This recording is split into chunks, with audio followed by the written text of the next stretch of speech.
Pour éduquer son chien, il faut savoir tout autant le récompenser que le sanctionner.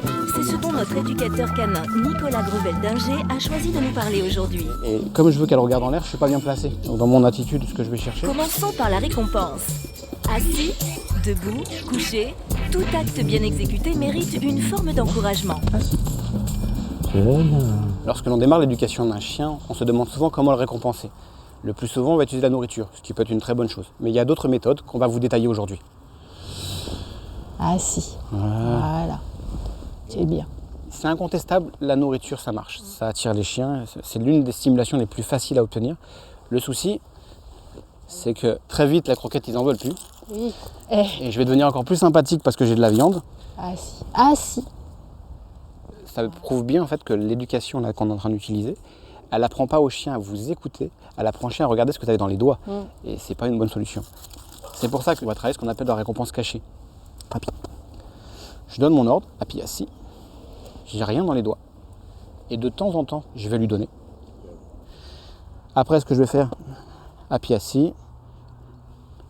Je ne vais pas lui donner forcément, on va être sur de la récompense aléatoire de temps en temps. Et de cette manière-là, le chien reste à l'écoute. Et donc elle va obéir en disant peut-être qu'il va me donner. Voilà.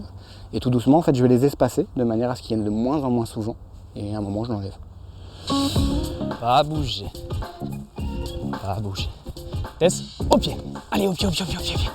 Ouais, c'est bien ça. C'est bien. Ouais, c'est bien.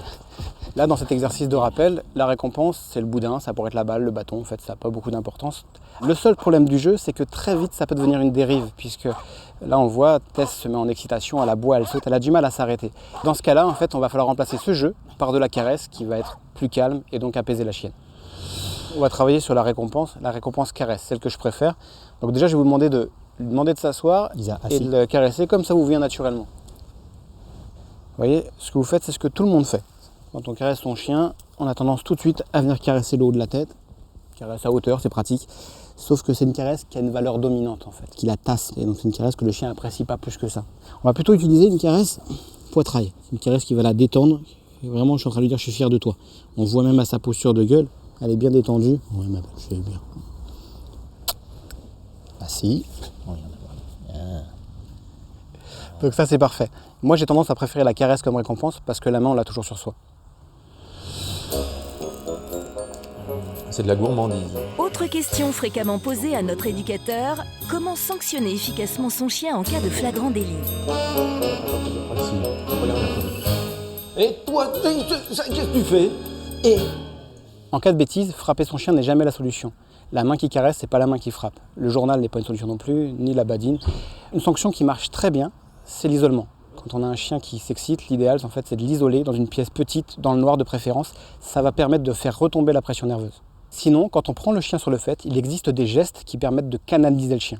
Quelle que soit la bêtise, là c'était du chapardage, mais ça pourrait être autre chose, hein. Ça pourrait être un pipi, ça pourrait être un comportement un peu dominant sur quelqu'un. On va utiliser une sanction qui est une sanction canine, et j'insiste là-dessus, les chiens ne vont pas se mettre des fessées mutuellement.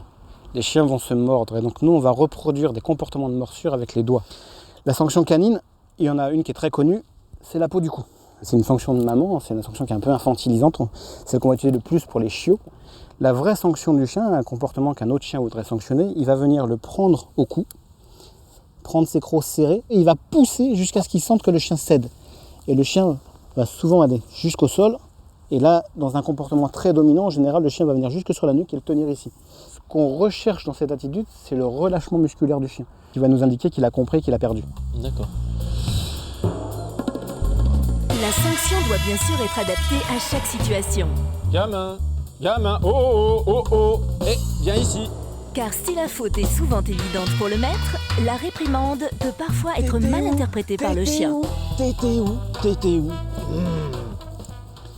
Alors, dans ce genre de contexte, on ne peut pas sanctionner. Il y a deux cas de figure. Soit au final, il revient, après avoir tergiversé, mais il revient. Et dans ce cas-là, je ne peux pas sanctionner, parce qu'il est revenu et que le coup d'après, il risque de plus du tout revenir.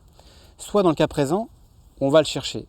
Et là, on ne peut pas non plus sanctionner parce que le coup d'après, je ne pourrais pas le récupérer. Donc, dans ce cas-là, on va avoir un comportement plutôt ferme, un peu l'ignorer, plutôt dans un comportement dominant.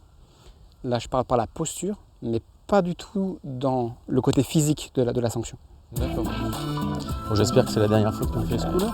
Eh bien,